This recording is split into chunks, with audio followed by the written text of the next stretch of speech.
सूर्य सरल अध्ययनमाला MA इतिहास first semester इतिहास लेखन अवधारणा तकनीक एवं उपकरण। आज हम पढ़ने वाले हैं इसकी 4th यूनिट, जिसमें मध्यकालीन इतिहास लेखन, मध्यकालीन भारत में इतिहास लेखन की समस्याएं, मिन्हाज सिराज, जियाउद्दीन बर्नी, अब्दुल कादिर बदायूनी के इतिहास लेखन की प्रमुख विशेषताएं।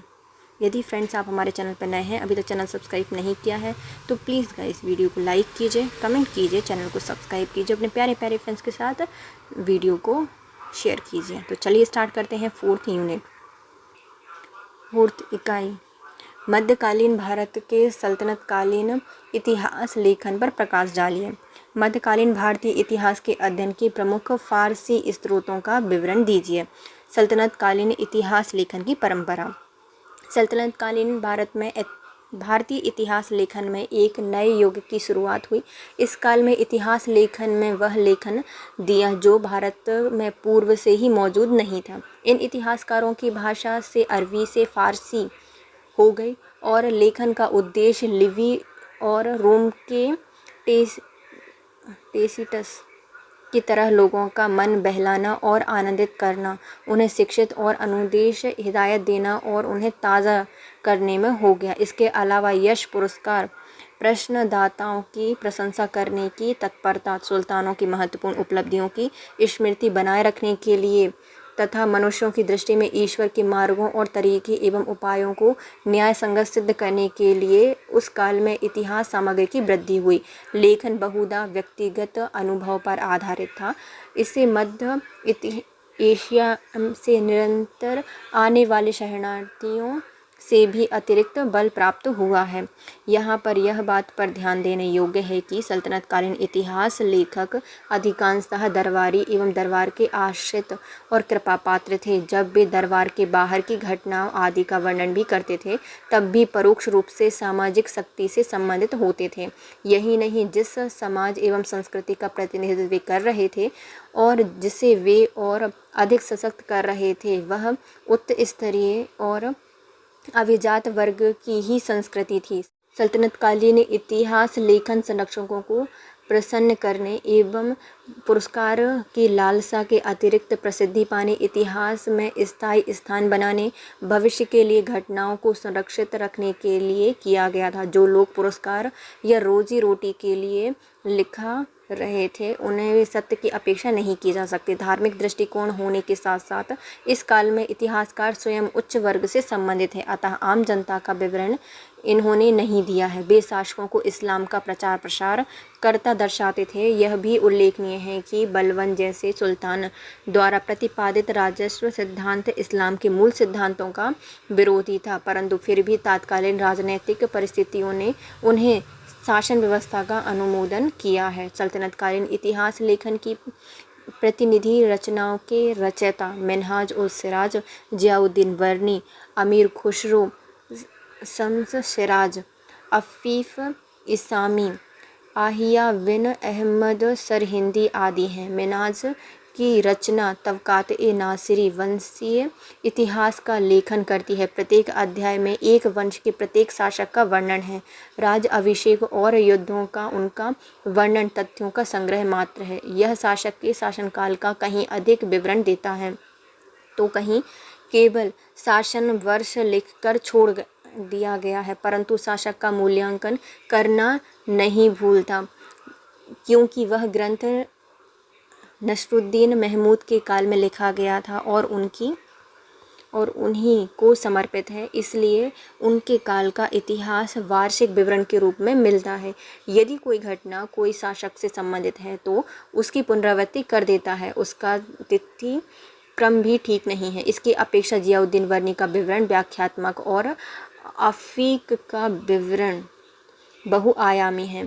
जियाउद्दीन बर्नी के इतिहास लेखन में एक ही देश के राजवंशों का क्रमिक इतिहास मिलता है। बर्नी के प्रत्येक शासक का वर्णन अलग अलग दिया है। बर्नी की तारीख-ए-फिरोज शाही में प्रत्येक अध्याय शासक के अमीरों और मालिकों की सूची से प्रारंभ होता है। अध्याय में यह शासक के शासनकाल की महत्वपूर्ण घटनाएं देते हैं और अंत में शासक का मूल्यांकन देता है।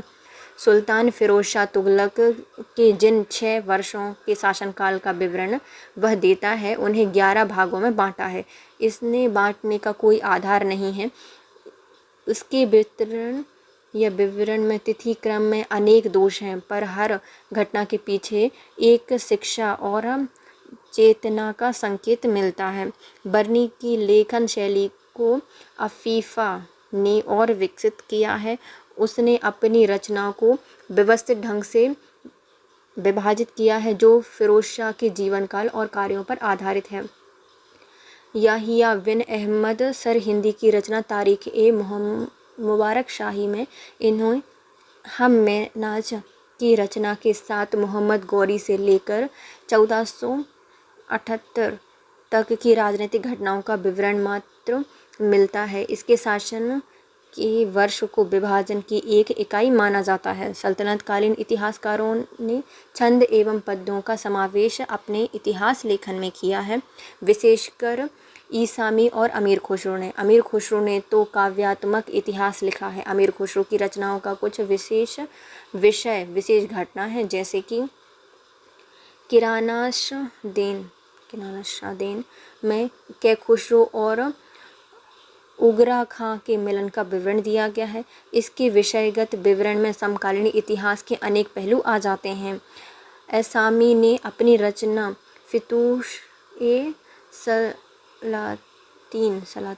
फितूह-ए-सलातीन में मोहम्मद गजनवी के समय से लेकर सुल्तान अलाउद्दीन बहमन शाह जो कि 1349 ईसा पूर्व तक के काल का वर्णन किया है। सल्तनतकालीन इतिहास का मुख्य उद्देश्य राजाभिषेक, राजनैतिक दृश्य, सैनिक अभियान, विद्रोह, प्रशासनिक कार्यवाही, राजनीतिक घटनाओं का विवरण दिया है।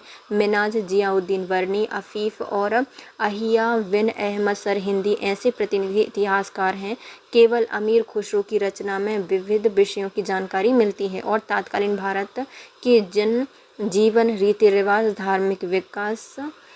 धार्मिक विश्वास, भवन निर्माण, जन विज्ञान आदि की जानकारी मिलती है। अधिकांश लेखकों ने स्वयं देखी हुई घटनाओं एवं सुना सुनी बातों का विवरण किया है। उनका इतिहास लेखन उच्च कुलीन वर्गों का इतिहास लेखन है। वे अपनी जानकारी के इच्छा के परिणाम मानते हैं। बर्नी इतिहास को पिछले लोगों की अच्छाई, बुराई, न्याय, अन्याय, अधिकार, अनाधिकार, सदाचार, दुराचार का वर्णन मानता है। इन्होंने भविष्य के पाठकों की शिक्षा मिलती है और उनके समकालीन इतिहास को व्यक्तिगत सामाजिक दृष्टिकोण से देखा है। बर्नी शासन के कार्यात्मक ढांचे का भी वर्णन देता है और कार्य कारण संबंध स्थापित करने की चेष्टा करता है। यह अपने विचारों को किसी ऐतिहासिक पात्र के मुँह से कहलवा देता है। सल्तनतकालीन इतिहासकार शासन, जाति और किसी वर्ग विशेष की विचारधारा दर्शाते हैं। अफीफ फिरोज शाह तुगलक को श्रेष्ठतम सिद्ध करने की कोशिश करता है। बर्नी हिंदू विरोध के मुखर स्वर देता है। अधिकांश इतिहासकार रूढ़िवादी हैं। परवर्ती इतिहासकारों ने शक्तिशाली राजतंत्र के उद्देश्य एवं स्थापना को स्वीकार किया है। शीघ्र वंशात्मक परिवर्तन के कारण बिखरा हुआ सल्तनतकालीन इतिहास लेखन मुगल काल में समन्वित दरबारी रूप पा सका है। निष्कर्ष, सल्तनतकालीन इतिहास लेखकों के इतिहास लेखन में जिस चीज़ का अभाव है वह सामाजिक आर्थिक शक्तियों का विश्लेषण है। वस्तुतः ये ऐसी महत्वपूर्ण शक्तियाँ होती हैं जिनके परिणाम स्वरूप समाज एवं व्यवस्थाओं में मौलिक परिवर्तन होते हैं और राज्यों के पतन के लिए भी यही शक्ति उत्तरदायी होती है। किंतु फिर भी इन इतिहासकारों के इतिहास लेखन में यह तो स्पष्ट है कि वे परिवर्तन आदि को समझने की कोशिश सदा करते थे। इसका सबसे बड़ा प्रमाण यही है कि अधिकांशतः ये वंशीय इतिहास की ही रचना करते थे। इससे यह स्पष्ट होता है कि वे सामाजिक, राजनीतिक, धार्मिक विकासों और घटनाओं के पारस्परिक संबंधों से भी परिचित थे। मोटे रूप में सल्तनतकालीन इतिहास लेखन में व्यक्तित्व, हस्तियों का निष्पक्ष वर्णन नहीं मिलता है। परिस्थितियों का बेबाक विश्लेषण नहीं है। घिसी-पिटी राजनीतिक सूचनाओं और उपदेशात्मक वर्णन इनकी विशेष खूबियां हैं। अधिकांश सुल्तानों को दयालु और धर्मप्रिय बताया गया है ताकि लोग या भारत में अल्पसंख्यक मुसलमानों का समर्थन प्राप्त हो सके। इसके अतिरिक्त अनेक इस्लामी विजय धर्म के नाम पर की गई हैं, इसलिए ऐसा किया जाना एक सैन्य आवश्यकता भी थी। इसके संवैधानिक रूप से भी यह जरूरी था कि मुस्लिम न्याय व्यवस्था में सुल्तान को धर्मप्रिय बताया जाए। नेक्स्ट आता है मध्यकालीन भारत में सुल्तान या मुगलकालीन इतिहास लेखन पर प्रकाश डालिए। मुगलकालीन भारतीय इतिहास के अध्ययन के प्रमुख स्रोतों का वर्णन कीजिए। मुगलकालीन इतिहास लेखन। इस्लाम के अनुयायियों में इतिहास लेखन की रुचि इस्लाम धर्म के जन्म के साथ ही शुरू हो गई, इसलिए अरबी एवं फारसी भाषा में अनेक ऐतिहासिक ग्रंथों की रचना अरब एवं इस्लामी देशों में हुई। भारत में भी मुस्लिम शासन की स्थापना के समय से ही हमें अनेक ऐतिहासिक ग्रंथ उपलब्ध हुए हैं। मुगलकालीन इतिहास लेखन को उस समय के निरंकुश शासन, धर्म कट्टरता एवं अभियान से भी प्रभावित किया है। इस काल के इतिहास की निंदा करने के बावजूद मुगलकालीन इतिहास लेखन की एक प्रमुख विशेषता ठोस ऐतिहासिक घटना है जो कि सत्य पर आधारित है। मुगलकालीन इतिहास लेखन न केवल दरबारी इतिहासकारों ने किया है, वरन समकालीन एवं स्वतंत्र विचारों के इतिहासकारों ने भी बड़ी निष्पक्षता से अपने विचारों को अभिव्यक्त किया है। तुजुक ए जहांगीरी में सम्राट जहांगीर ने जिस स्पष्टता से अपनी बुराइयां और व्यसनों का वर्णन किया है, कोई भी आधुनिक सम्राट नहीं कर सकता। बदायूं के अब्दुल कादिर ने सम्राट जहांगीर की निरंकुशता का वर्णन किया है। अबुल फजल ने अकबर की संस्थानों का जो रूप राजनीतिक, आर्थिक, सामाजिक, व्यावसायिक और कृषि संबंधी क्षेत्रों में चित्रित किया है, ऐसा विवरण उस काल के संसार के इतिहास में, साहित्य में कहीं पे भी नहीं मिलता। दरबारी इतिहास लेखन की व्यवस्थित परंपरा अबुल फजल ने प्रारंभ की थी, जिसे बाद में इतिहासकारों ने आदर्श बनाया। यूरोपीय यात्रियों के यात्रा वृतांत मुगल काल के इतिहास पर पर्याप्त प्रकाश डालते हैं। बाबर के आत्मकथा जीवन चरित्र भी है और इतिहास भी, साहित्य भी है और रोमांचकारी यात्रा वृतांत भी। बाबर ने आत्म संस्मरण में विवरण की सत्यता को निकट रखने का प्रयास किया और उसका स्वयं का जीवन सम्राट की तलाश में बीता, और जब भारत में साम्राज्य बना भी अस्थायी रहा, वह भी अस्थायी था। यह जहाँ भी गया वहाँ की भौगोलिक, सामाजिक, सांस्कृतिक विवरण को अपनी समझ के अनुसार लिखने का प्रयास किया। धर्म एवं राजनीति के प्रति उसका दृष्टिकोण इन संस्मरणों में भी मिलता है। मुगल काल के प्रभुत्व इतिहास लेखन सम्राट अकबर के समय से प्रारंभ हुआ। उसी के अनुरोध पर हुमायूं की सौतेली बहन गुलबदन बेगम ने हुमायूंनामा लिखा। इस किसी महिला द्वारा मध्यकाल के इतिहास लेखन की एक अनूठी घटना थी। अब्बास खां सरवानी का तोहफा ये अकबर शाही और तारीख ए शेर शाही अबुल फजल की सहायता के लिए लिखी गई थी। सूरशासन वंश के इतिहास पर लिखा गया वह ग्रंथ अफगान इतिहास लेखन का प्रमुख उदाहरण है। हुमायूं के काल में आफताबची घड़ा उठाने वाला जौहर ने हुमायूं के प्रति अपने लगाव को अपनी कृतियों में व्यक्त किया। वह शासकों के निकट रहा और अकबर के आदेश पर हुमायूं कालीन इतिहास लिखा। भौगोलिक जानकारी के अभाव और तथ्यों को ठीक जानकारी न होने के कारण उसकी कृति महत्वपूर्ण है। दरबारी इतिहास लेखन की परंपरा को अबुल फजल ने शिखर पर पहुंचाया। उसने अकबर की नीतियों को शब्द प्रदान कर विस्तृत किया। उसने योजनाबद्ध तरीके से उसने अपनी मृत्यु तक अकबरकालीन इतिहास लिखा। विशेषकर अकबर के शासनकाल के 17वें वर्ष से लेकर 46वें वर्ष तक वह अकबर को मानवीय उत्थान के लिए प्रतिबद्ध शासकों में सर्वश्रेष्ठ सिद्ध करता रहा। इसने अकबरनामा का विभाजन राज्यकाल पर आधारित रखा और घटनाक्रम को वार्षिक इतिवृत्त के रूप में लिखा है। इसने आईने अकबरी को अपने 5 भागों में विभाजित किया है। इसके शासन व्यवस्था के अतिरिक्त हिंदुओं और अकबर की सूक्तियों पर भी लिखा है। इसके ग्रंथ अकबरकालीन इंसाइक्लोपीडिया हैं। इसने इतिहास के प्रति अपने विचार लिखे। यह कार्य कारण संबंध एवं तिथिवद्धता का ध्यान भी रखता है। दरबारी इतिहास लेखन होने के कारण अकबर उसके लिए एक नायक था। मूल्यांकनकर्ता ने उसे निर्लज्ज एवं चापलूस की संज्ञा दी है। अबुल फजल का समकालीन अब्दुल कादिर बदायूनी उलेमा वर्ग की सर्वोच्चता के विरुद्ध अकबर के संघर्ष में सहायक बना, परंतु आगे चलकर वह अकबर का आलोचक बन गया। उसकी कृति मुक्तव अल तारीख प्रतिशोध की भावना से रची गई है। यह अकबर को इस्लाम विरोधी बनाता है। इनकी रचना को उसने 3 भागों में बांटा है। प्रथम भाग में अकबर से पूर्व सुबक्तकीन तक का इतिहास और दूसरे भाग में अकबर का और उसके 3 भागों में समकालीन सूफी कवि और हकीमों की जीवनी है। यद्यपि इसका विवरण इतिवृत्तात्मक है, किंतु राजनीति के प्रति इसका दृष्टिकोण धर्म से प्रभावित है और अपनी कृति पूर्णतः आत्मगत रचना है। ख्वाजा निजामुद्दीन अहमद की कृति तबकात-ए अकबरी इस्लाम के अभ्युदय से अकबर के राज्यकाल तक की राजनीतिक घटनाओं का विवरण देती है। इसमें 9 राजवंश का इतिहास लिखा है, परंतु अकबर कालीन समकालीन इतिहास को वार्षिक इतिवृत्त के रूप में लिखा है। क्षेत्रीय इतिहास लेखन के कारण इसकी रचना महत्वपूर्ण हो गई थी। जहांगीर की आत्मकथा यद्यपि अनेक कृतियों में मिलती है, परंतु तुजुक-ए जहांगीरी जहांगीर के काल का इतिहास जानने के लिए महत्वपूर्ण ग्रंथ है।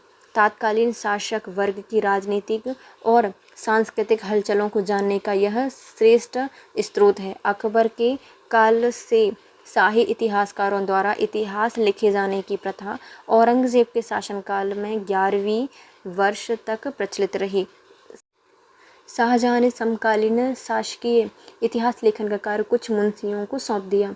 काज़विनी और तबातबाही द्वारा लिखित बादशाहनामा अबुल फजल की शैली लिखे गए ग्रंथ हैं। शैली में लिखे गए हैं। किसकी शैली? अबुल फजल की शैली में लिखे गए हैं।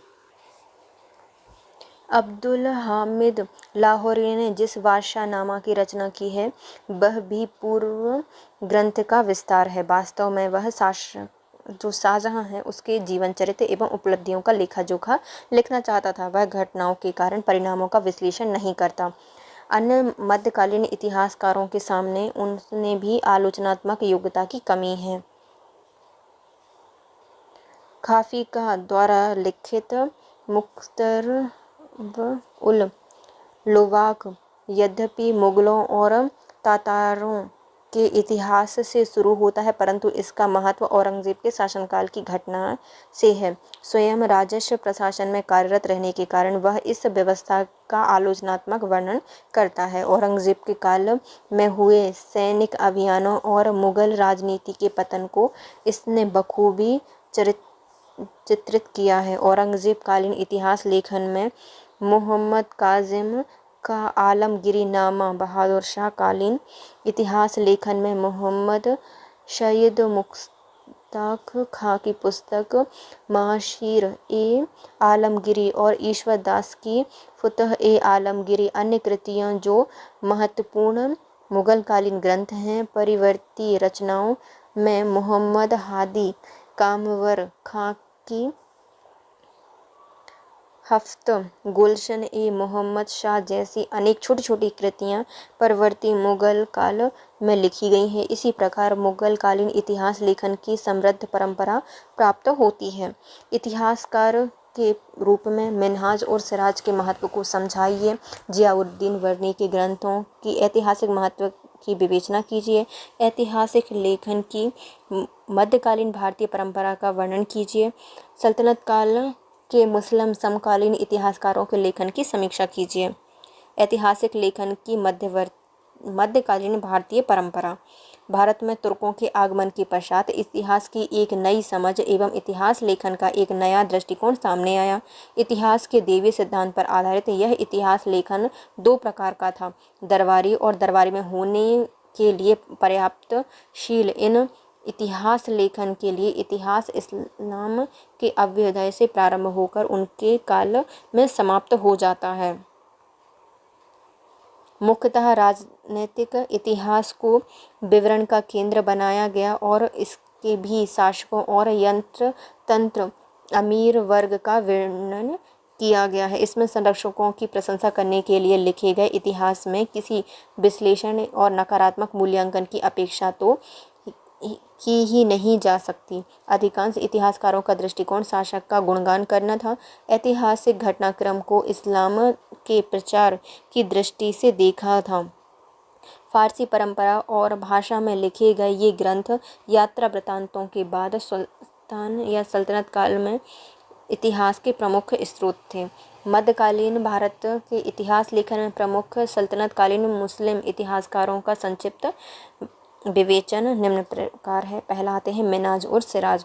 दिल्ली सल्तनत के प्रारंभिक इतिहासकार मिन्हाज उस सिराज का पूर्व नाम अबू अमर मिन्हाजुद्दीन उस्मान बिन का जन्म लगभग 1193 में एक कुलीन परिवार में हुआ था। इनके पिता सिराजुद्दीन महमूद जुजानी महमूद गौरी के सेवक थे। मिन्हाज बड़ी विलक्षण बुद्धि वाला था। रजिया सुल्तान के काल में वह नसरिया मदरसे का काम करने लगा था। वह बहरम शाह के काल में वह दिल्ली का काजी जो कि 1240 में नियुक्त किया गया था। सुल्तान नसरुद्दीन महमूद के शासनकाल में उसे काजी उल कुज़ात के पद पर नियुक्त किया गया था। 1254 में इसे सद-ए-जहां भी बनाया गया था। ऐतिहासिक तथ्यों के द्वारा अनुमान लगाया गया है कि यह संभवतः बलबन के शासनकाल में इसकी मृत्यु हो गई थी। मिन्हाज ने तबुकात-ए-नासिरी नामक ग्रंथ की रचना की है। यह एक ऐतिहासिक ग्रंथ है जो कि 23 भागों में विभक्त है। इस ग्रंथ में विभिन्न क्षेत्रों में विभिन्न राजवंशों का अलग अलग विवेचन किया गया है। इस ग्रंथ में मुस्लिम शासकों के शासनकाल, साम्राज्य विस्तार और सैनिक उपलब्धियों की जानकारी मिलती है। तबुकात-ए-नासिरी में मिन्हाज द्वारा सम्राट की उपलब्धियों के साथ साथ अमीरों के जीवन और उपलब्धियों का भी वर्णन किया गया है। इस ग्रंथ में 25 अमीरों की जीवनी शामिल की गई है। इस ग्रंथ के द्वारा गुलाम वंश की प्रामाणिक जानकारी प्राप्त होती है। इल्तुतमिश के शासनकाल में नसरुद्दीन महमूद के शासनकाल तक का विवरण इसने अपनी स्वयं की जानकारी के आधार पर किया है। नेक्स्ट आते हैं अल-बरूनी जो कि 973 से 1048 तक रहा है। महमूद इब्न अहमद अल-बरूनी अबू राहियान के नाम से भी विख्यात है। इसका जन्म 973 में मध्य एशिया के खिवा नामक स्थान पर हुआ था। विज्ञान एवं साहित्य का अध्ययन करने के बाद इसने अपने देश की राजनीति में प्रवेश किया और ख़वारिज़्म में सत्ताधारी शासक के दरबार में पार्षद बन गया। जब महमूद गजनवी ने ख़वारिज़्म पर हमला किया तो ख़वारिज़्म में बंदी बन गए और अन्य लोगों के साथ इसे भी युद्ध बंदी बना लिया गया। यह घटना 1017 की है।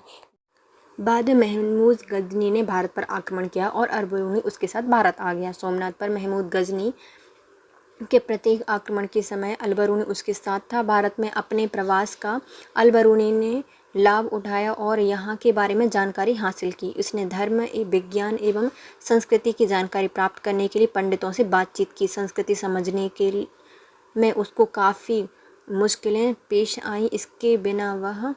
जिसके बिना वह इस देश का इतिहास के बारे में कुछ भी नहीं जान सकता था।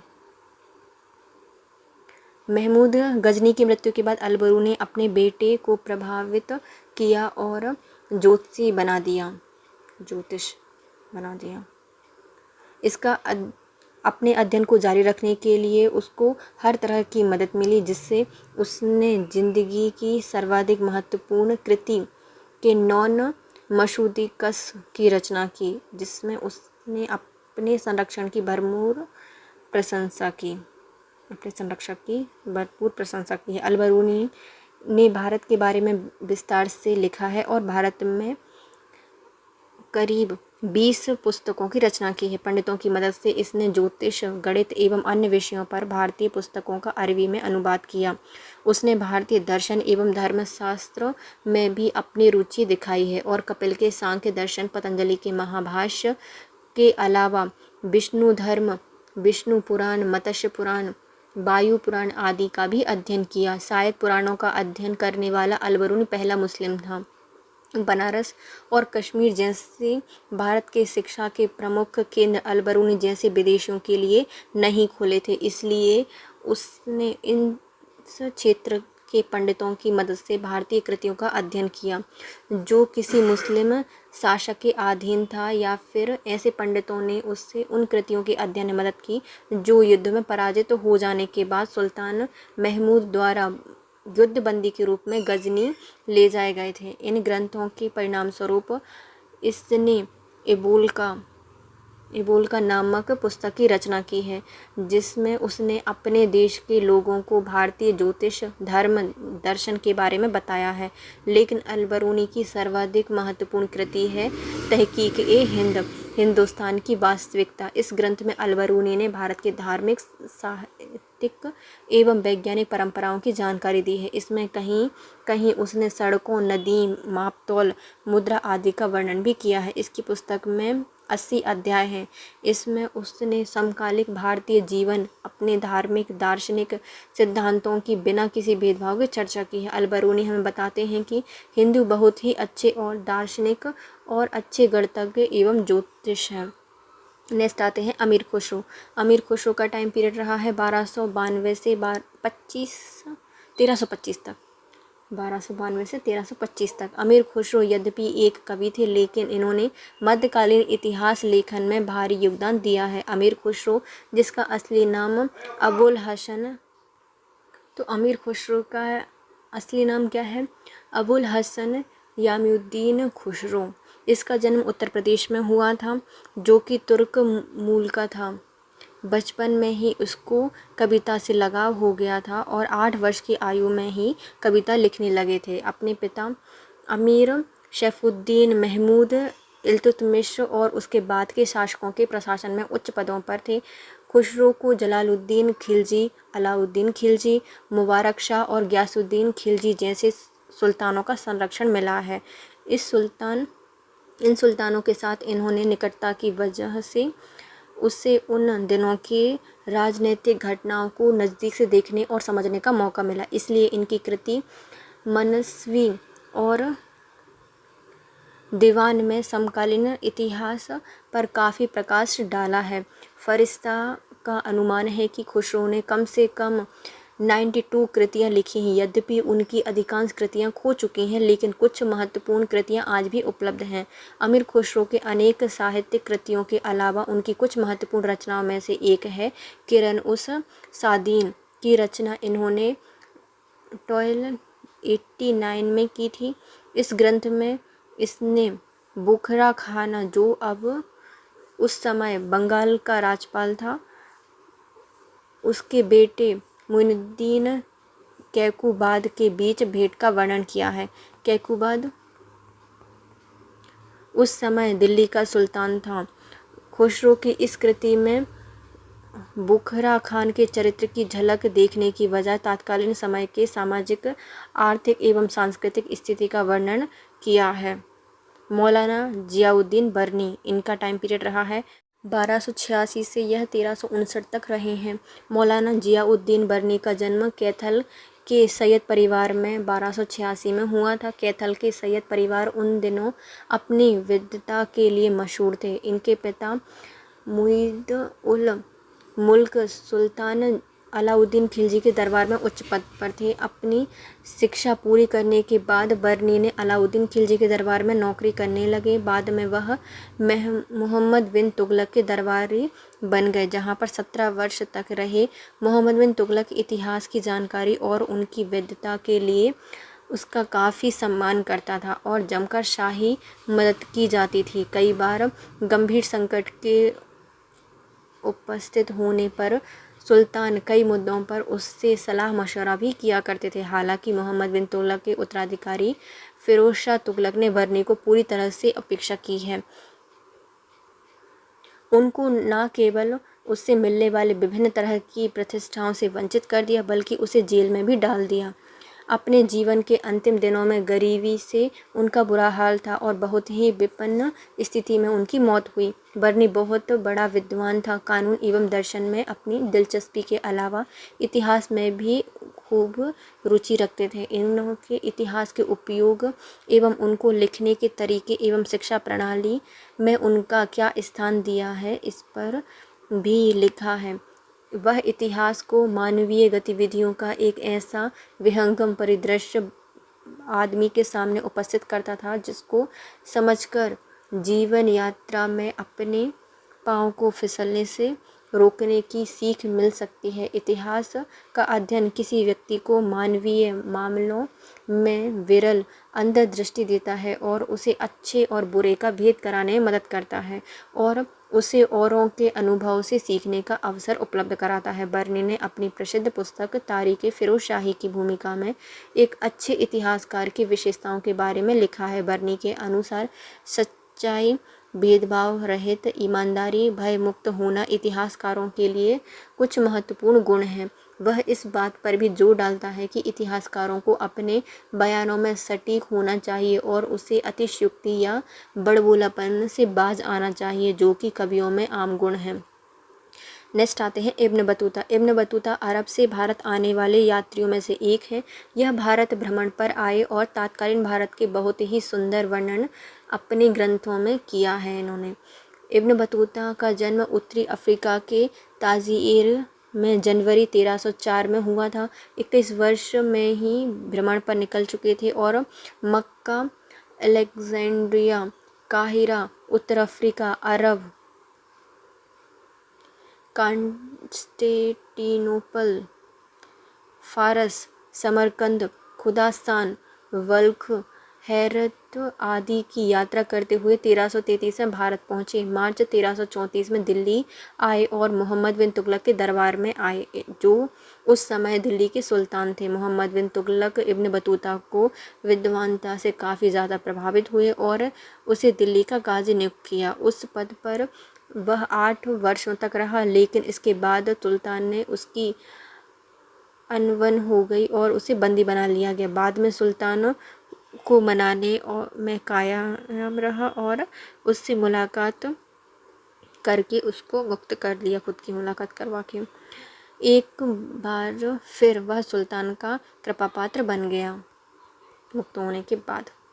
कुल मिलाकर इब्न बतूता 14 वर्षों तक भारत में रहा और इस दौरान उसने भारत के बारे में काफ़ी अधिक जानकारी संग्रहित की। अपनी पुस्तक रहला यात्री में इसने इन सूचनाओं का भरपूर प्रयोग किया। चूँकि इब्न बतूता सुल्तान के दरबार में नौकरी नहीं करता था और वह विदेशी था, इसलिए वह दरबारी इतिहासकार पर पड़ने वाले दबावों से मुक्त था और सुल्तानों के खिलाफ खुलकर लिख सकता था। इसलिए उसने जो लिखा है उससे समकालीन अन्य लेखकों से ज़्यादा विश्वसनीय माना जा सकता है।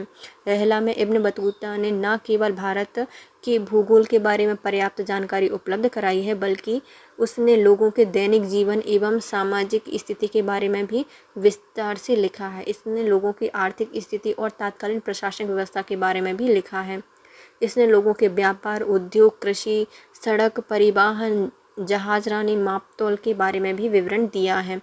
इससे साफ पता चलता है कि भारत उस समय काफ़ी समृद्धशाली था। मोहम्मद बिन तुगलक के सैनिक पराक्रम, उनकी प्रशासनिक दक्षता और दरबारी एवं उलेमाओं की भूमिका एवं सैनिक प्रांतीय प्रशासन का इब्न बतूता ने वर्णन किया है। इब्न बतूता ने कुछ विद्रोहों सहित अनेक राजनीतिक घटनाओं का वर्णन किया है। वे विद्रोह मोहम्मद बिन तुगलक के शासनकाल में हुए और इब्न बतूता ने इन विद्रोहों को सुल्तान द्वारा कुचले जाने की घटना का भी वर्णन किया है। शम्स-ए-सिराज अफ़ीफ़ का जन्म पंजाब के अबोहर में 1350 में हुआ था। इनके पिता शम्स-ए-अफ़ीफ़ फ़िरोज़ शाह तुगलक के दरबार में महत्वपूर्ण पद पर थे और सुल्तान के बहुत ही विश्वसनीय अधिकारी में से एक थे। इसके कारण सुल्तान ने कई शिकार और सैनिक अभियानों में इनके साथ गए थे, जिसके कारण शम्स-ए-सिराज अफ़ीफ़ को सुल्तान को करीबी से देखने और समझने का मौका मिला। सिराज अफ़ीफ़ ने इतिहास में पर अनेक पुस्तकें लिखी हैं। इसने मनकीब ए अलाई मनकीब ए सुल्तान गयासुद्दीन तुगलक शाह मनकीब ए सुल्तान मोहम्मद फ़िक्र ए खबर ए दिल्ली तारीख ए फ़िरोज़ शाही शामिल हैं। इसमें से उनके प्रथम 3 ग्रंथ अलाउद्दीन खिलजी, गयासुद्दीन तुगलक और मोहम्मद बिन तुगलक के विरुद्ध गुणगान से भरे पड़े हैं। चौथी पुस्तक में दिल्ली पर तैमूर लंग के आक्रमण का जिक्र किया गया है। अब ये सभी चारों कृतियाँ हमारे बीच हैं। शम्स ए सिराज अफ़ीफ़ की सबसे महत्वपूर्ण कृति है तारीख़ ए फ़िरोज़ शाही, जिसे उसने 15वीं शताब्दी में पहले दशक में लिखा था। इस ग्रंथ में फ़िरोज़ शाह तुगलक के शासनकाल के 1351 से 1388 तक की अवधि तक का पूरा वर्णन किया गया है। इस ग्रंथ को वर्णी की तारीख़ फ़िरोज़ शाही की अगली कड़ी मानी जाती है। यह ग्रंथ उस समय के लोगों के सामाजिक सांस्कृतिक जीवन पर प्रकाश डालती है। इस पुस्तक के 5 भाग हैं और प्रत्येक भाग में 18 अध्याय हैं, लेकिन इसमें 5वें भाग में मात्र 15 अध्याय ही हैं। इसका अर्थ यह है कि इसके शेष 3 अध्याय खो चुके हैं। यद्यपि इस कृति में मूल रूप से फ़िरोज़ शाह तुगलक के शासनकाल का वर्णन मिलता है, पर इसमें अलाउद्दीन खिलजी और मोहम्मद बिन तुगलक के बारे में भी महत्वपूर्ण जानकारी दी गई हैं।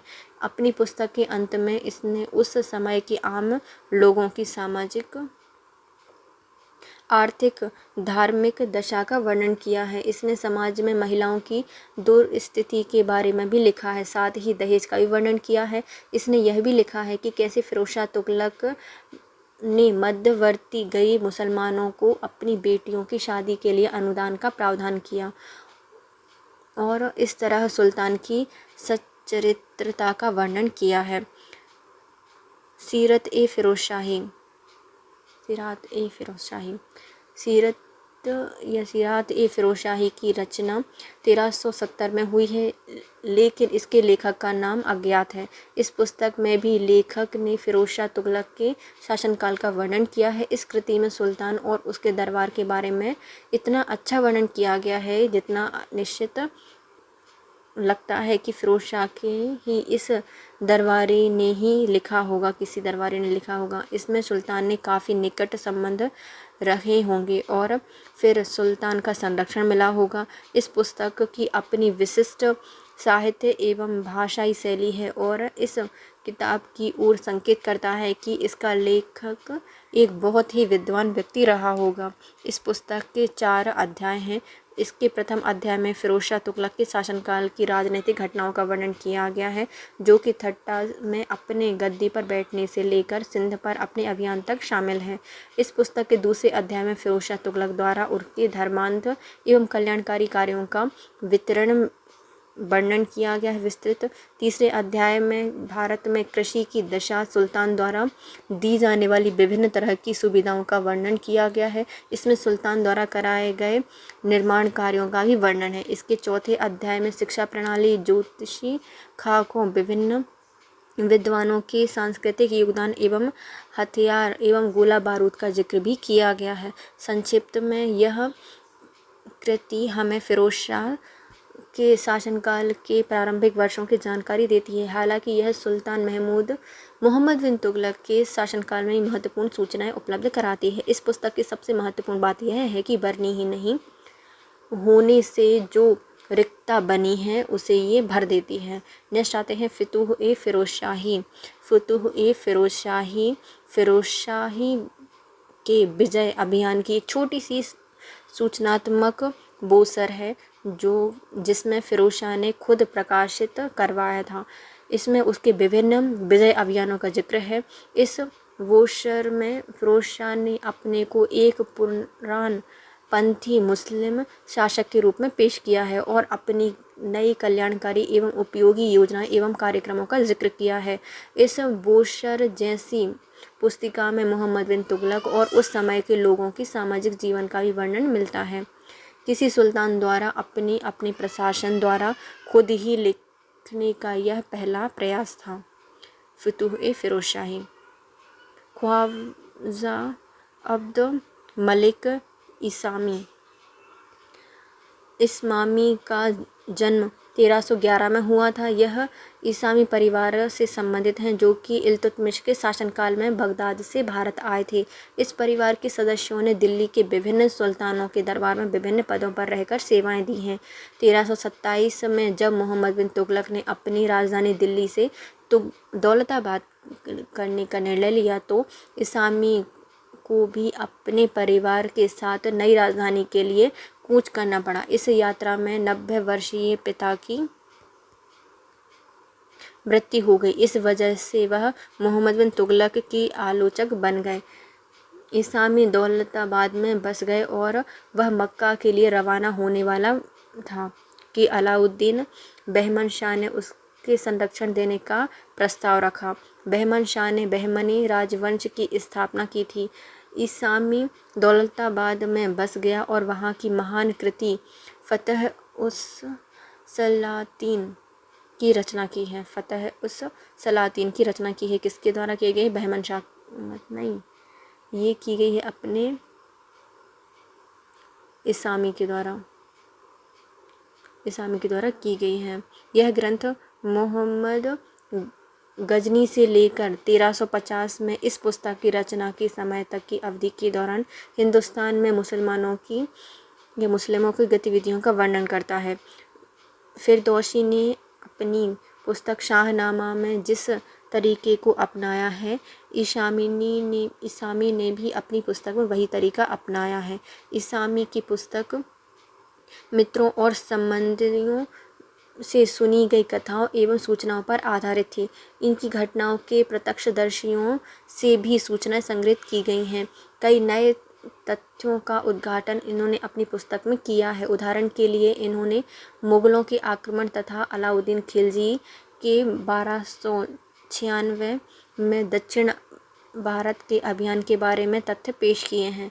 यह ध्यान देने की बात है कि इसामी ने मुख्य रूप से युद्ध एवं घेराबंदी पर ज़्यादा ध्यान दिया है और इसका विस्तृत विवरण इन्होंने पेश किया है। यह उस समय की आर्थिक प्रशासनिक नीतियों का भी वर्णन प्रस्तुत नहीं कर पाए हैं। लेकिन बड़चाच का प्रचलित नाम बदरुद्दीन और वह ताशकंद का रहने वाला था।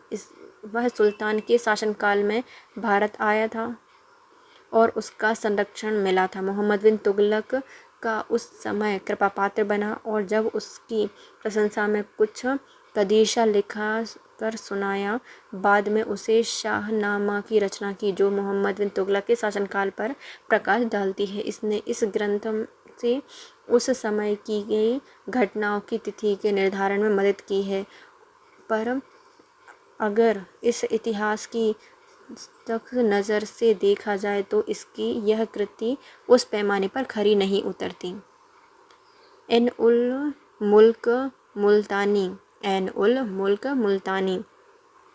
एनुद्दीन अब्दुल्लाह ए महारू के नाम से प्रसिद्ध हुआ। यह मुल्तान में पैदा हुआ और बाद बहुत ही कम उम्र में दिल्ली के खिलजी वंश के सुल्तान के दरबार में आ गया। जियाउद्दीन तुगलक के अधीन यह उमरा नियुक्त किया गया। मोहम्मद बिन तुगलक ने भी उसे अपनी वैधता के लिए सम्मानित किया है और सुल्तान के इक्ता का अधिकारी नियुक्त किया गया है। चूँकि मुल्तानी मोहम्मद बिन तुगलक की नीतियों से सहमत नहीं था, इसलिए उसने उसके खिलाफ विद्रोह कर दिया।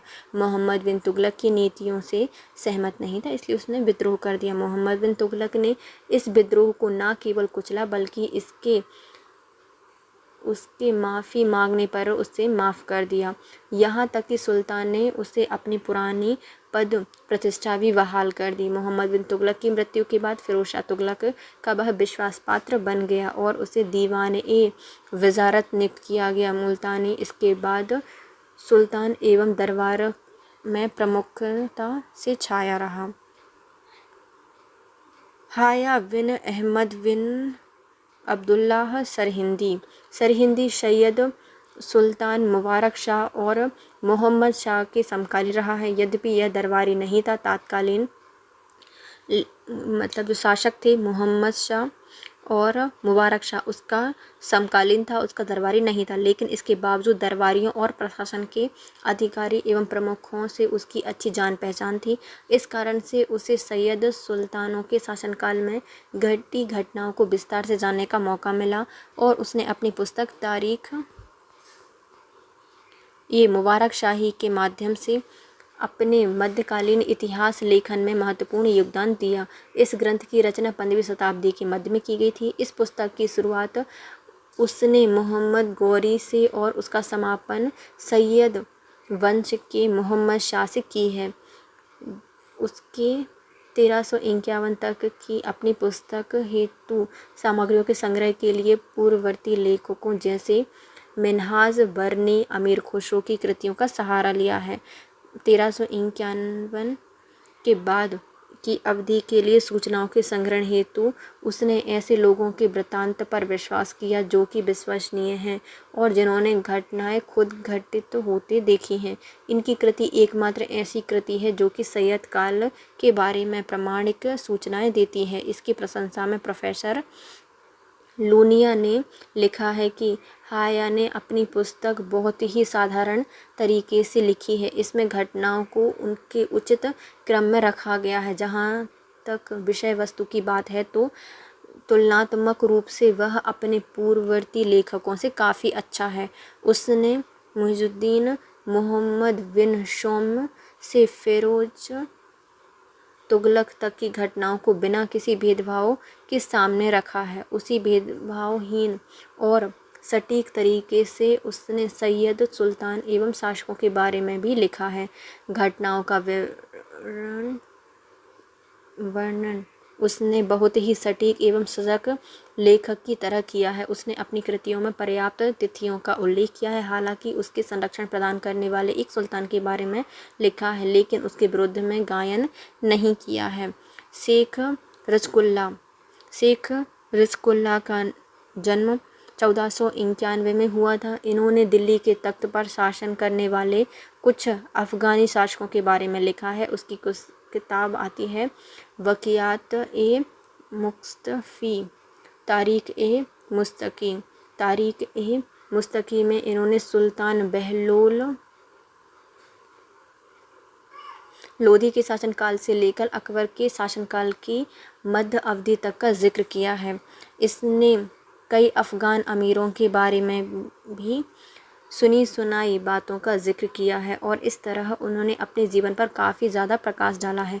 यद्यपि ऐतिहासिक दृष्टिकोण से यह पुस्तक बहुत ही महत्वपूर्ण नहीं मानी जाती, लेकिन इसके वृत्तांतों का उल्लेख बहुत ही नियमित रूप से किया गया है। लेकिन उसने इस अवधि की कुछ ऐसी घटनाओं का उल्लेख किया है जिस पर अन्य इतिहासकारों ने कभी ध्यान नहीं दिया है। इस पुस्तक में सिकंदर लोधी, शेरशाह सूरी और इस्लाम शाह के शासनकाल का वर्णन है। इसका प्रशासनिक व्यवस्था का ब्यौरा प्रस्तुत किया गया है। इसके अलावा उस समय के लोगों की आम दशा का भी वर्णन इसमें मिलता है। अहमद यादगार सुर राजाओं का पुराना सेवक था। इसने तारीख़ ए शाही नामक पुस्तक की रचना की है, जिसके लिए जहांगीर के शासनकाल में बंगाल के सुल्तान दाऊद करानी ने इसे से विशेष आग्रह किया था। इसने अपनी पुस्तक की शुरुआत 1451 में सुल्तान बहलोल लोधी के राजरोहण से और उसका समापन 1556 में हैमू की मृत्यु से किया है। इस तरह उसकी पुस्तक में बहलोल लोधी, सिकंदर लोधी, इब्राहिम लोधी, शेरशाह सूरी, इस्लाम शाह, फिरोज शाह, आदिल शाह, इब्राहिम सूर, सिकंदर शाह के शासनवासी थे उनके बारे में लिखा है। इसके अलावा उसने बाबर, हुमायूं, अकबर के शासनकाल के बारे में भी संक्षिप्त में वर्णन किया है। यह ध्यान देने योग्य बात है कि अहमद यादगार ने अपनी कृति को मुख्य रूप से तारीख़ ए निज़ाम एवं वक़ियात ए मुस्तकी जैसी पुस्तकों पर आधारित किया है। नियामतुल्लाह फरिश्ता का समकालीन एवं जहांगीर का दरबारी था। इसने मखज़ान-ए-अफ़गानी नामक पुस्तक की रचना की है। इस पुस्तक में इसने दिल्ली के अफ़गान शासकों के बारे में लिखा है। पुस्तक की शुरुआत उसने अहमद से और अंत 1612 में ख्वाजा अहमद उस्मान की मृत्यु से की है। ऐसा माना जाता है कि सामना के हैवत खान ने इस पुस्तक को लिखने में नियामतुल्लाह की मदद की है। प्रोफेसर राय जैसे विद्वानों ने आरोप लगाया कि नियामतुल्लाह ने लोधी काल के तथ्यों को निजामुद्दीन अहमद से लिया और कई बार तो उसने अपनी पुस्तक का पूरा पैराग्राफ ही जैसा का तैसा उतार दिया। हालांकि निजामतुल्लाह ने घटना की क्रमबद्धता को कोई तहजीब नहीं दी थी। इन्होंने ऐतिहासिक वृत्तांतों में बहुत ही उत्कृष्ट कहानियाँ गढ़ी हैं, जिसके कारण इनकी कृति की ऐतिहासिक महत्ता कम हो जाती है। नेक्स्ट आते हैं अब्दुल्लाह प्रसिद्ध पुस्तक तारीख़-ए-दाऊदी के लेखक हैं। इन्होंने मध्यकालीन भारतीय इतिहास लेखन में महत्वपूर्ण योगदान दिया है। यह जानकर कि लोग धीरे धीरे अफ़गानी शासकों को भूलते जा रहे हैं, इन्होंने इस कृति की रचना करने का निर्णय लिया। इस कार्य में बंगाल के शासक सुल्तान दाऊद शाह बिन सुलेमान शाह ने काफ़ी प्रोत्साहित किया। इस पुस्तक ने लोधी और सुर राजवंशों का वर्णन किया। हालांकि इसमें 1605 में मुग़ल बादशाह जहांगीर के राजारोहण का भी संक्षिप्त वर्णन है। इस बात से यह स्पष्ट है कि इस पुस्तक की रचना जहांगीर के शासनकाल में हुई थी। यह कृति बहुत ही बेतरतीब है। इसके तथ्य मुख्यतः वक़ियत-ए-पुस्तकी से उधार लिए गए हैं। हालांकि इस बात से इनकार नहीं किया जा सकता कि लेखक ने अपने स्तर से सामग्रियों की तलाश कर काफ़ी मेहनत की। इसके अलावा ऐसा लगता है कि अब्दुल्लाह की इतिहास लेखन की समझदारी काफ़ी अच्छी थी, जो इन्होंने पुस्तक की प्रस्तावना में लिखी बातों से स्पष्ट हो जाता है। इन्होंने लिखा है कि इतिहास केवल उन राजाओं के बारे में सूचना देने से संबंधित नहीं है जो गुजर गए हैं, बल्कि यह एक विज्ञान है जो हमारी जानकारियों को बढ़ाता है और ज्ञानियों को उदाहरण प्रस्तुत करता है। मोहम्मद कबीर बिन शेख इस्माइल मोहम्मद कबीर एक अफ़गानी फ़कीर का बेटा था। इन्होंने अफ़गान-ए-शाहान नामक पुस्तक की रचना की है। इस पुस्तक में लोधी और सुर राजवंशों के बारे में 1405 कहानियाँ संकलित हैं। यद्यपि ये कहानियाँ इतिहास के पन्नों में हिस्सा नहीं ले पाई है, पर इनमें तत्कालीन समय के लोगों की सामाजिक, सांस्कृतिक, आर्थिक हालातों के बारे में विस्तृत जानकारी मिलती है। उपरोक्त इतिहासकारों में जिन्होंने उत्तर भारत के इतिहास की रचना की, उनमें अनेक ऐसे भी हैं जिन्होंने दक्षिण भारत के राजवंशों के बारे में भी लिखा है। ऐसे इतिहासकार निम्न प्रकार हैं जो कि दक्षिण भारत के बारे में लिखते हैं।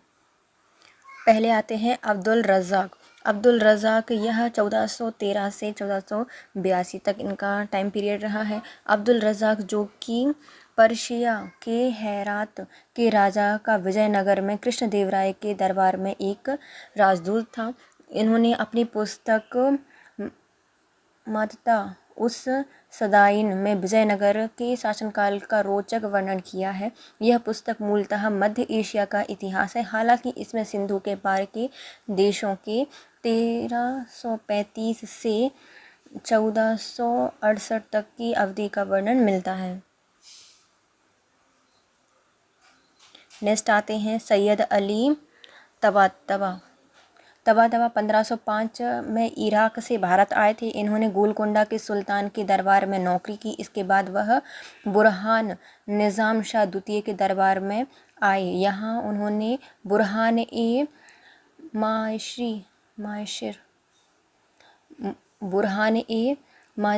नामक पुस्तक की रचना की है। इन्होंने 1596 में पूरा किया था इस पुस्तक को। इस पुस्तक में बहमनी राजवंश की इतिहास के बारे में बहुत ही महत्वपूर्ण जानकारियाँ संकलित की गई हैं। ध्यान देने की बात है कि तबातबा ने इसामी की कृति फुतुह उस सलातीन से काफ़ी ज़्यादा सूचनाएं उधार ली थीं जो कि अलाउद्दीन हसन के शासनकाल से संबंधित थे। अलाउद्दीन हसन बहमनी साम्राज्य का एक दृढ़ शासक था।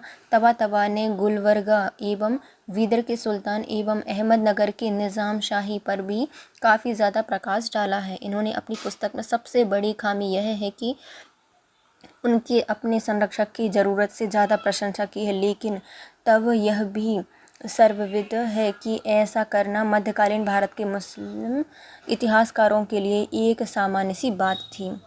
नेक्स्ट आते हैं रफ़ी उद दीन सिराजी। सिराजी महमूद शाह बहमनी के शासनकाल के दौरान अपने पिता के साथ एक व्यापारी के रूप में बीजापुर आए थे। इन्होंने अली आदिल शाह के अंतर्गत नौकरी की है। धीरे धीरे इन्होंने अधीन विजयनगर या बीजापुर के गवर्नर के पद तक पहुंच गए। इन्होंने तज़किरात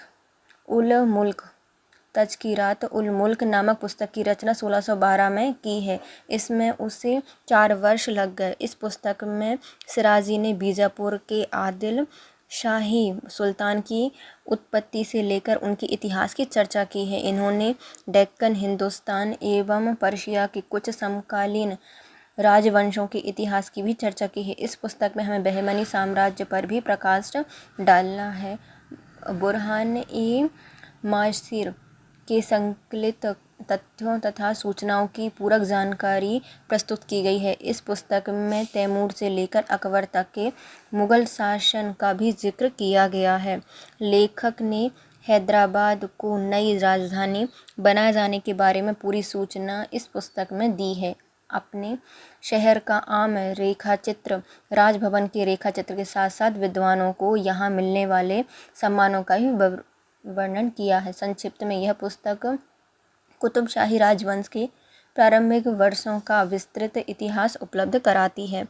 नेक्स्ट आते हैं फरिश्ता। यह मोहम्मद कासिम हिंदू शाह अस्त्रवादी मोहम्मद कासिम हिंदू शाह फरिश्ता के नाम से ज़्यादा लोकप्रिय हुए थे। इनका जन्म 1552 में ईरान के अस्त्राबाद में हुआ था। जब उसे अहमदनगर लाया गया तो वह बालक थे। 1591 में बीजापुर के इब्राहिम आदिल शाह द्वितीय के दरबार में ये शामिल हो गए। मध्यकालीन भारतीय इतिहास लेखन को फरिश्ता का सबसे बड़ा योगदान उनकी बृहद कृति गुलशन-ए-इब्राहिमी और या नौरसनामा में से मिलता है। यह पुस्तक तारीख़-ए-फरिश्ता के नाम से भी प्रसिद्ध है। यह पुस्तक भारत में मुस्लिमों के शासन पर लिखी एक आम ऐतिहासिक कृति है। इब्राहिम आदिल शाह ने इसे उस कृति को लिखने के लिए उत्साहित किया था। अपनी पुस्तक की भूमिका में इन्होंने लिखा है कि 32 कृतियों की मदद से अपनी इस पुस्तक की रचना की है, यहाँ तक कि उसका अनुसरण भी किया है। पर विस्मय की बात यह है कि इन्होंने कोई भी पुस्तक कुतुबशाही राजवंश से संबंधित नहीं है। इस ग्रंथ की शुरुआत वह गजनवियों से करता है। इसमें 1609 तक की घटना का जिक्र किया गया है। यह पुस्तक 1609 में पूरी हो गई थी। प्रोफेसर शेरवानी के अनुसार तारीख़-ए-फरिश्ता निश्चित रूप से मध्यकालीन भारतीय इतिहास की एक महत्वपूर्ण ऐतिहासिक कृति है। इसकी महत्ता इतनी अधिक है कि इसके बाद जो भी पुस्तकें इस विषय पर लिखी गईं वे या तो पूरी पूरक थीं या फिर फरिश्ता द्वारा उल्लेखित विषयों के क्षेत्र की मात्र नकल थीं। उपरोक्त इतिहासकारों की कृतियों का सर्वेक्षण निश्चित रूप से यह दर्शाता है कि सल्तनत काल का भारतीय मध्यकालीन इतिहास लेखन पर्शिया परंपराओं से प्रभावित था। इस काल के अधिकांश इतिहासकार शासकों के संरक्षण में या उसके दरबारी थे। इसका परिणाम यह हुआ कि उनकी कृतियाँ राजाओं और राजकुमार एवं राजाओं के अन्य अधिकारियों आदि के इर्द गिर्द घूमती हैं और इनमें आम लोगों को पूर्णतः नज़रअंदाज किया गया है। इसके अलावा इनकी कृतियों में शासकों को भगवान मानने जैसी बातों का व्यापक प्रभाव था। इन इतिहासकारों ने इतिहास को एक ऐसी देवीय संचालन माना है जिसमें मानव को मात्र एक एजेंट की तरह देखा गया है। इन इतिहासकारों ने इतिहास का प्रयोग इस्लाम धर्म को महिमा मंडित करने के लिए किया है। मध्यकाल की प्रारंभिक अवधि में इतिहास लेखन के स्रोतों की प्राथमिकता को ज़्यादा महत्व नहीं दिया गया है। लेखकों ने एक ही घटना के बारे में अन्य लेखकों ने क्या लिखा है इसकी जांच करने का कोई प्रयास नहीं किया है। इन्होंने इतिहास की रचना अपने आश्रयदाताओं को खुश करने के लिए की है ताकि उन्हें इनाम प्राप्त हो सके। परिणाम स्वरूप उनकी कृतियों में भेदभाव है जो कि एक इतिहासकार में नहीं होना चाहिए। संक्षिप्त में यह कहा जा सकता है कि मध्यकालीन भारत के प्रारंभिक काल में इतिहास लेखन पूर्ण विकसित नहीं हुआ और मानवीय होने के वजह वह धार्मिक आधारित ज़्यादा था। नेक्स्ट क्वेश्चन है मुगल काल में मुस्लिम समकालीन इतिहासकारों के लेखन की समीक्षा कीजिए। मुगल काल के समय भारतीय ऐतिहासिक लेखन का वर्णन कीजिए। ऐतिहासिक लेखन की मध्यकालीन भारतीय परंपरा मुगल काल की शुरुआत से भारत में इतिहास लेखन के एक नए युग की शुरुआत हुई। इस काल के इतिहास से संबंधित स्रोत सामग्रियों की न केवल भरमार है बल्कि इस अवधि के लेखकों की कृतियां ज़्यादा विश्वसनीय भी हैं क्योंकि ये लेखक या तो घटनाओं के प्रत्यक्षदर्शी थे या फिर उन लोगों ने इन्हें उन घटनाओं के बारे में सुना जिन्होंने उनको खुद अपनी आंखों से देखा था या उनके भाग लिए गए हैं। इस काल के विद्वान एवं इतिहासकारों ने बहुत अधिक संख्या में पुस्तकों की रचना की है। निस्संदेह मुगल काल के इतिहासकारों ने इतिहास में किसी दर्शन का प्रतिपादन नहीं किया है जिससे कि किसी तरह की सीख मिलती हो और इन लेखकों ने मुख्यतः राजनीतिक इतिहास पर ज़्यादा ध्यान दिया है। सांस्कृतिक, धार्मिक एवं सामाजिक पक्षों का पूर्णतः नज़रअंदाज कर दिया है। लेकिन इस काल के इतिहासकार सल्तनत काल के इतिहासकारों की तुलना में अपनी सामाजिक व्यवस्था, वर्ग, अपनी सोच, विषय के प्रति अपने विचारों की दृष्टि से भिन्न थे। निजी लाभ, पुरस्कार पाने या ऋण का भुगतान करने जैसी बातें इन काल में पीछे छूट गई थीं, फिर कम से कम बहुत महत्वपूर्ण नहीं रह गई थीं जैसे कि ये सल्तनत काल में थीं। इस काल में एक और महत्वपूर्ण परिवर्तन आया कि इतिहास धर्म की जकड़न से मुक्त हो गया। हालांकि अभी भी इसमें दैवीय बातें सम्मिलित थीं लेकिन इतिहास के मानवीय पक्ष इस समय ज़्यादा महत्वपूर्ण हो गए थे। मुगल काल के कुछ प्रमुख इतिहासकार मध्यकालीन इतिहास लेखन में अपने योगदान इस प्रकार देते हैं जैसे जहीर उल दीन महमूद बाबर। मुगल काल में जिस महत्वपूर्ण कृति की रचना सबसे पहले हुई वह थी भारत में मुगल शासन के संस्थापक बाबर की बाबरनामा। तो जो कि बाबर का जन्म 1483 में हुआ था। वह एक ओर तैमूर और दूसरी ओर चंगेज़ खां का वंशज था। उसने अपनी पुस्तक बाबरनामा की रचना चगुताई तुर्क में की है। फारसी में इस पुस्तक का अनुवाद मिर्ज़ा अब्दुल रहीम खाने खाना के द्वारा 1589 से 1590 में की गई है। इस पुस्तक की रचना कब शुरू हुई इसका जिक्र बाबर ने नहीं किया है लेकिन यह माना जाता है कि यह अपने भारत अभियान के बाद से ही इस पुस्तक की रचना शुरू हुई थी। बाबरनामा को 3 भागों में बांटा जा सकता है। प्रथम भाग में आता है फरगना में उसके सिंहासन रूढ़ होने से शुरू होती है और इसका अंत समरकंद से उसके निष्कासन से होता है। दूसरा भाग भारत के विजय के उसके अंतिम अभियान से शुरू होता है और तीसरे भाग में भारत में उसकी गतिविधियों का जिक्र किया गया है। यह ध्यान देने योग्य बात है कि अकबर ने इस संस्मरण में 3 महत्वपूर्ण गैप दिए हैं जो कि 1503 से 1504, 1508 से 1519 और 1520 से 1525 तक का। इस तरह अपने जीवन के मात्र 18 वर्षों की घटनाओं की जानकारी इस पुस्तक में दी गई है। अपने संस्मरण में बाबर ने यहाँ की धरती, जलवायु, वन, व्यापार, उद्योग, यहाँ के लोगों की सामाजिक राजनीतिक स्थिति का भी वर्णन किया है। भारत की चर्चा करते हुए उसने लिखा है कि यह एक विशिष्ट रूप से सुंदर देश है। दूसरे देशों की तुलना में यहाँ की दुनिया निराली है। इसकी पहाड़ एवं नदियाँ, वन, इसके मैदानी भाग, यहाँ के जानवर, वनस्पति, यहाँ के निवासी, इनकी भाषाएं, वहाँ की हवा, वर्षा, ये सभी अलग तरह की हैं। इसने इन बातों में यह भी आर्थिक संपन्नता और देश के ऐश्वर्य, यहाँ सोने एवं चांदी की प्रचुरता का जिक्र किया है। यहाँ की राजनीतिक स्थितियों की चर्चा करते हुए इन्होंने लिखा है कि देश छोटे छोटे रजवाड़ों में बटा हुआ है। यद्यपि हिंदुस्तान का बड़ा हिस्सा दिल्ली के बादशाह के अधीन था, इनके पहाड़ी क्षेत्र 5 मुसलमानों और 2 हिंदू राजाओं के हाथों में थे। ख्वावंद मीर का असली नाम गयासुद्दीन मोहम्मद था। फर्शिया के उथल पुथल के बाद यह 1527 में भारत आया। यहाँ आने पर बाबर ने इसका भव्य स्वागत किया और उसे पूरी भारत के अपने अभियानों में साथ ले गया। बाबर के बाद वह हुमायूं का भी कृपा पात्र बना। ख्वावंद मीर विद्वान एवं इतिहासकार था। वह अपने इतिहास पर 12 पुस्तकें लिख चुका है। यद्यपि उसकी प्रारंभिक पुस्तक जैसे कि मरासिरुल मुल्क एवं खुलासात अल अखबार, मकारिन अल अखलात, दस्तूर अल बुजारा, नामा-ए नामी, रोज़त अल सफ़ा, हवीव अल शेर जैसी पुस्तकों की रचना उसने भारत आने से पहले की थी। हुमायूंनामा एवं कानूनी हुमायूनी नामक उसकी पुस्तक अपने समय के बारे में महत्वपूर्ण सूचनाएं उपलब्ध कराती हैं। गुलबदन बेगम, यह 1523 से 603 तक रही हैं। गुलबदन बेगम बादशाह की बेटी थी।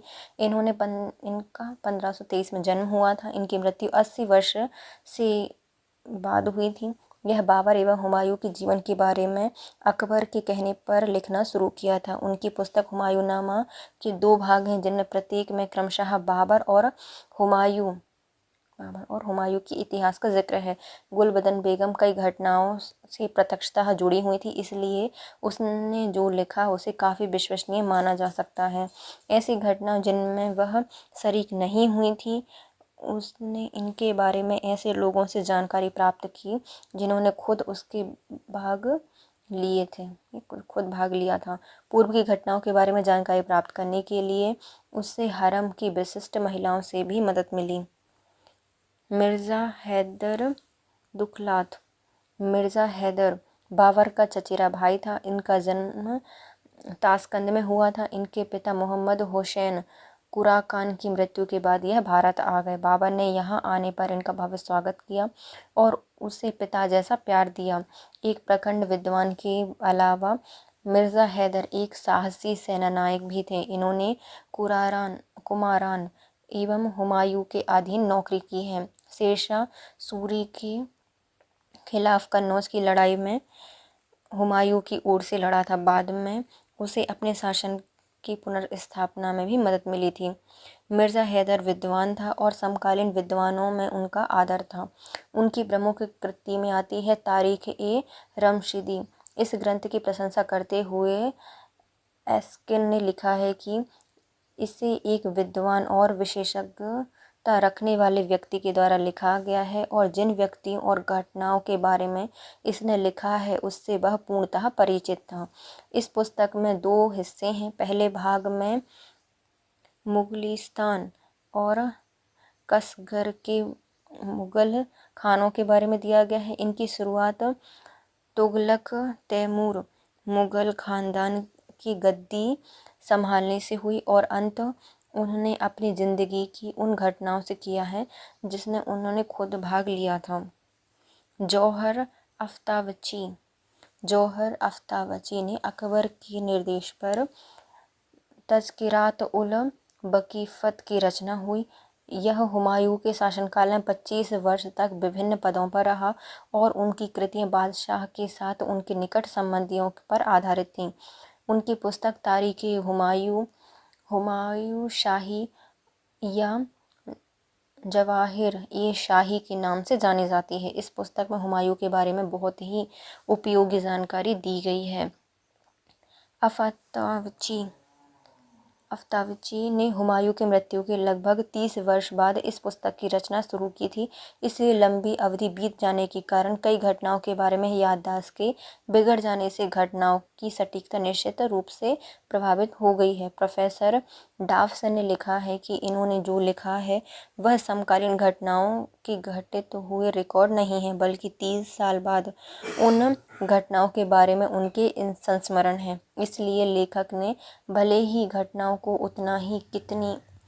उतारने में कितनी ही ईमानदारी क्यों न बरती हो, समय से उनके विचार और याददाश्त को कुंद किया होगा, और जिसके संरक्षण के बारे में उनकी जो भी जानकारी शेष बची होगी वे निश्चित रूप से भेदभावपूर्ण होगी। इनकी संस्मरण में जिन विभिन्न लोगों का जिक्र किया गया है और उनके मुँह से जो कहलवाया गया है, वास्तव में वह लेखक के अपने ही विचार होंगे।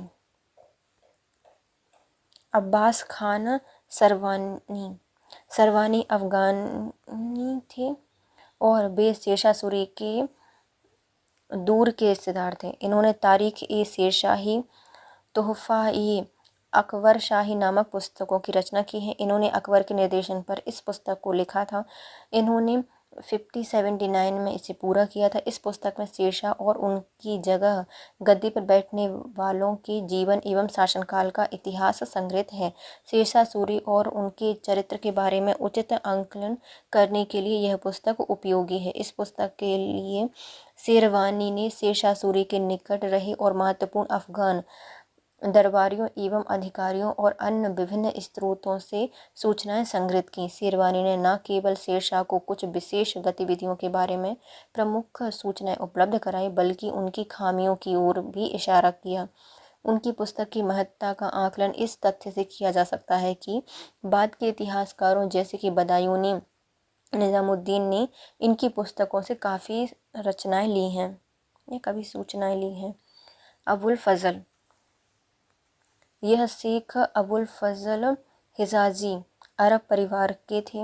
यह पहले सिंध आए और फिर अजमेर के नज़दीक नागौर में बस गए। उनके पिता शेख मुबारक ने उन्हें अच्छी शिक्षा दी थी और शीघ्र ही वह विद्वान जनों में सम्मानित स्थान पा गए। 20 वर्ष की आयु में वह शिक्षक बन गए। 1563 में शाही दरबार में इनको लाया गया और शीघ्र ही बादशाह अकबर के कृपापात्र बन गए।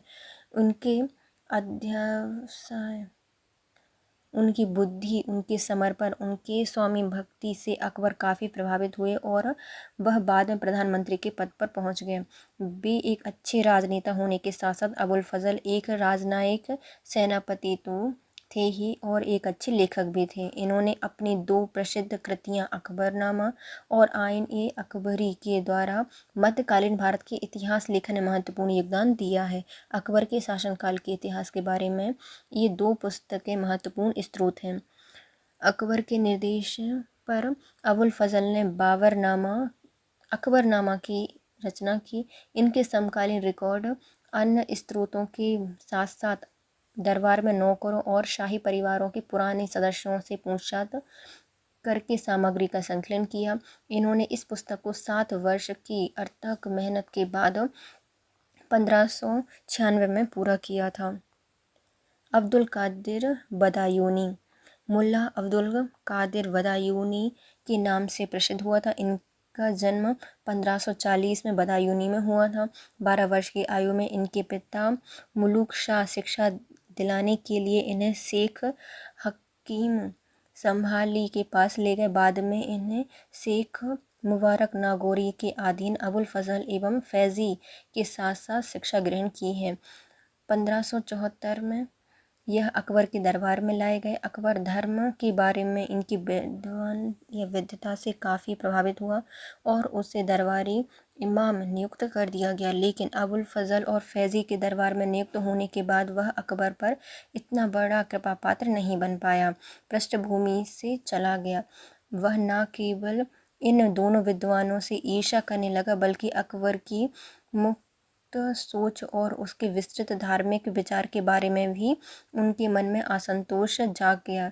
इसलिए बदायूनी ने अबुल फजल और अकबर फैज़ी की अपनी मुंतखाब उल तारीख में काफ़ी आलोचना की है। गैर मुसलमानों को आश्रय और संरक्षण देने के कारण ही वह अकबर से नाराज़ रहते थे।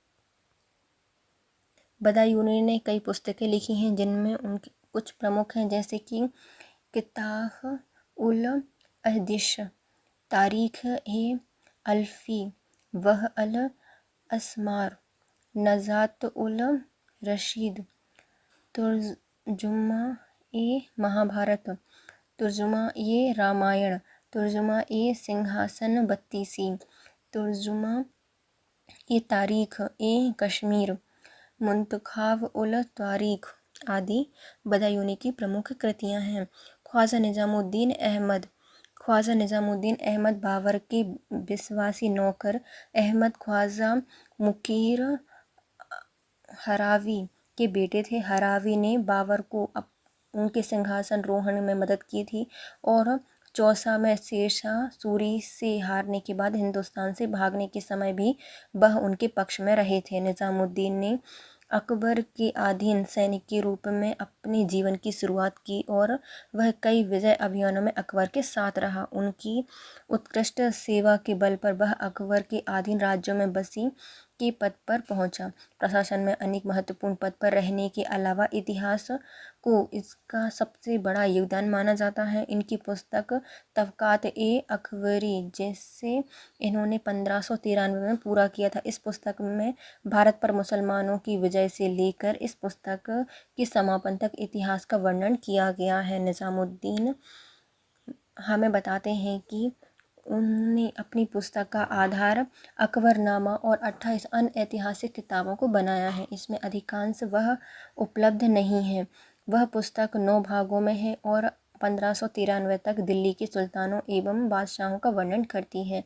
इसके अलावा यह 1347 और 1593 तक के डेक्कन के सुल्तान,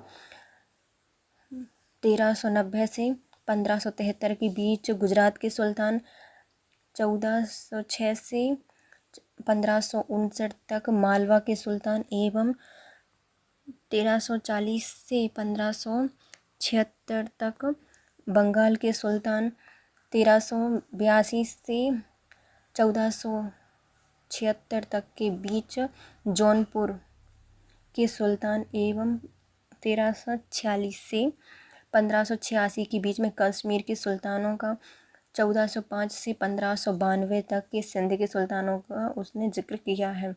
इस तरह हम पाते हैं कि तबक़ात ए अकबरी न सिर्फ सैयद लोधी, फ़िरोज़ शाह जैसे सुल्तानों के बारे में सूचना की महत्वपूर्ण स्रोत है, बल्कि यह प्रांतीय राजवंश जैसे दक्कन, गुजरात, मालवा, बंगाल, जौनपुर, कश्मीर, सिंध, मुल्तान के इतिहासों का भी महत्वपूर्ण स्रोत रहा है। यह विशेषकर खलीफा और हुमायूं की गद्दी पर बैठने के समय हुए षड्यंत्र पर भी विशेष प्रकाश डालता है।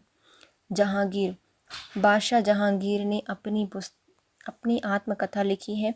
इन्होंने कई नामे से इसे जाना जाता है, जैसे तारीख ए सलीम शाही, कारनामा ये जहांगीरी, वकीयत ए जहांगीरी, दयाज ए जहांगीरी, इकबालनामा, जहांगीरनामा, मकावल ए जहांगीरी, तुजुक ए जहांगीरी। इस स्मरण को जहांगीर ने खुद 1605 में अपनी गद्दी पर बैठने से लेकर 1617 के बीच में लिखा है। बाद में अन्य लेखक भी जहांगीर की निगरानी में इस संस्मरण को आगे बढ़ाते रहे और मोहम्मद हाजी द्वारा जहांगीर के शासनकाल के अंत की बातें इसमें जोड़ी गई हैं। तुजुक ए जहांगीरी जहांगीर के शासनकाल के अध्ययन के लिए एक महत्वपूर्ण स्रोत थी। इस पुस्तक में जहांगीर के शासनकाल में हुए न केवल विभिन्न दंगे, लड़ाई एवं विद्रोहों का जिक्र किया गया है, बल्कि साथ ही साथ सरकारी विनियमों, विजय अभियानों का भी वर्णन है। इसमें बादशाह के दैनिक जीवन के बारे में भी बहुत ही साफ गोई से लिखा गया है। इस पुस्तक में उस समय लोगों के सामाजिक, सांस्कृतिक, आध्यात्मिक जीवन का विस्तृत वर्णन भी किया है। इस स्मरण की सबसे बड़ी खूबी इनकी बेबाकी है। इसमें जहांगीर ने इस बात का भी वर्णन किया है कि कैसे उसने अबुल फजल की हत्या करा दी। लेकिन इस पुस्तक में नूरजहाँ से जहांगीर की शादी का कोई वर्णन नहीं है। अबुल हामिद लाहौरी बादशाह शाहजहाँ के निर्देशन में अब्दुल हामिद लाहौरी ने बादशाहनामा की रचना की है। इस पुस्तक के 3 भाग हैं। इसमें अबुल फजल की पुस्तक अकबरनामा को आधार बनाकर लिखा गया है। पुस्तक में शाहजहाँ के शासनकाल का वर्णन ही मिलता है। प्रथम 2 भागों में 1627 से 1647 तक की घटनाओं का जिक्र है। इसमें लाहौरी ने खुद लिखा है।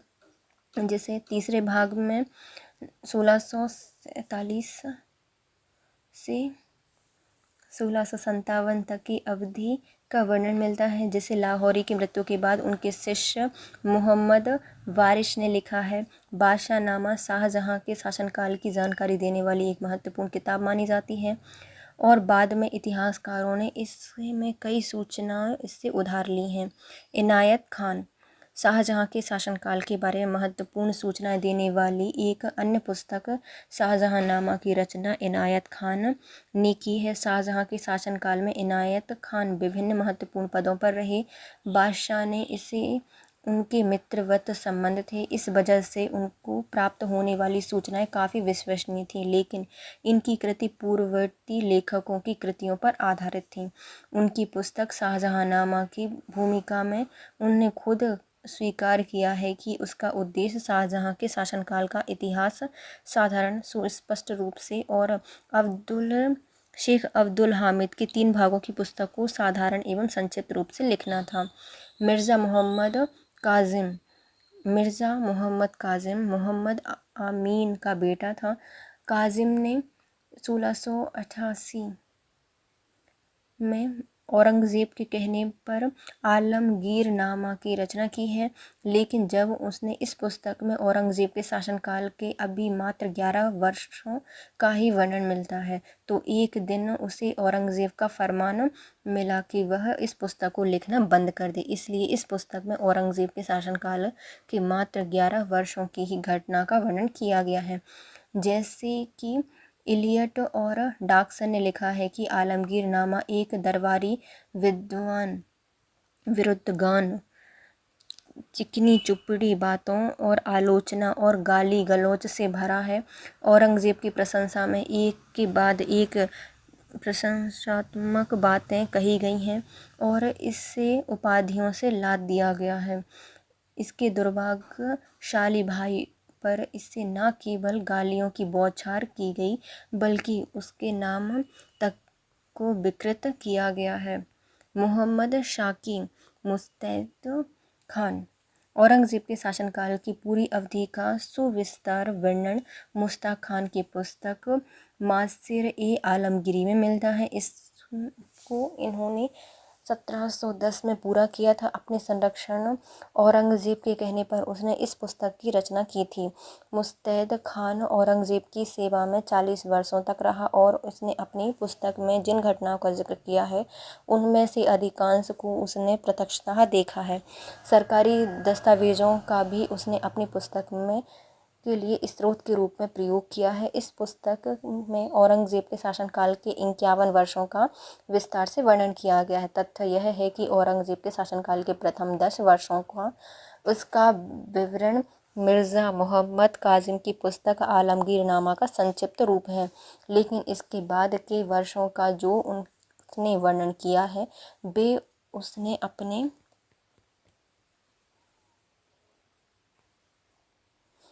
अपने हैं। नेक्स्ट आते हैं मोहम्मद हासिम उर्फ हासिम अली खान। मोहम्मद हासिम काफ़ी खान के नाम से प्रसिद्ध हुआ। इसने मुस्तखाब उल लुवाक और तारीख़-ए-काफ़ी खान नामक पुस्तक की रचना की है। इस पुस्तक में भारत पर मुसलमानों के आक्रमण से लेकर मोहम्मद शाह के शासनकाल तक 1733 के 14वें वर्ष तक के इतिहास का वर्णन मिलता है। इस पुस्तक को 3 भागों में लिखा गया है। पहले भाग में मुसलमानों के भारत पर आक्रमण से लेकर लोधी वंश के अंत तक का संक्षिप्त एवं स्पष्ट वर्णन है और इस ग्रंथ के दूसरे भाग में बाबर से लेकर मोहम्मद शाह तक की मुगल शासकों के शासनकाल का वर्णन है। इसमें खानदेश, गुजरात, दक्कन के राजवंशों का भी वर्णन मिलता है। इस पुस्तक का सर्वाधिक महत्वपूर्ण तीसरे भाग में औरंगजेब के शासनकाल का वर्णन है। इलियट एवं डॉक्सन ने इनके बारे में लिखा है कि यह पुस्तक इसलिए महत्वपूर्ण है क्योंकि इसमें औरंगजेब के संपूर्ण शासनकाल का इतिहास संग्रहित है। इसमें औरंगजेब के सर्वविवादित बंदिशों के कारण इस काल के इतिहास का एकीकृत रूप से पूरी तरह से कहीं मिलना बहुत मुश्किल है, लेकिन इन्हीं बंदिशों के कारण काफ़ी खान हमें आधुनिक भारत का एक सर्वोत्कृष्ट एवं भेदभाव रहित इतिहास उपलब्ध कराता है, जिसके लिए हमें उनके ऋणी हैं। काफ़ी खान की मुंतखाब उल लुबाब की प्रशंसा करते हुए प्रोफेसर J.N. सरकार ने लिखा है कि उनकी शैली समाज की दशा का वर्णन एवं विशिष्ट दिलचस्प घटनाओं के वर्णन में दरबार की कहानियों से भरी होने के कारण उपजने वाली शुष्कता से उनकी पुस्तक को मुक्ति दिलान रखने में मदद की है। इनकी यह पुस्तक विशेषकर दक्कन मामलों के बारे में महत्वपूर्ण सूचना देने के लिए विशिष्ट है। मुगल काल के उपरोक्त इतिहासकारों की कृतियों का संक्षिप्त प्रोफेसर जगदीश नारायण सरकार ने इन विचारों की पुष्टि करते हुए कहा है कि ये सामाजिक स्थितियां श्रेणी सोच विचारों के स्तर पर सल्तनत के इतिहासकारों और लेखकों से भिन्न है। स्वार्थ, पुरस्कार पाने या उपकार का ऋण चुकाने जैसी बातें इस काल की पृष्ठभूमि से चली गईं। यह कम से कम पहले की तरह महत्वपूर्ण नहीं रही। इससे महत्वपूर्ण बदलाव हुआ है।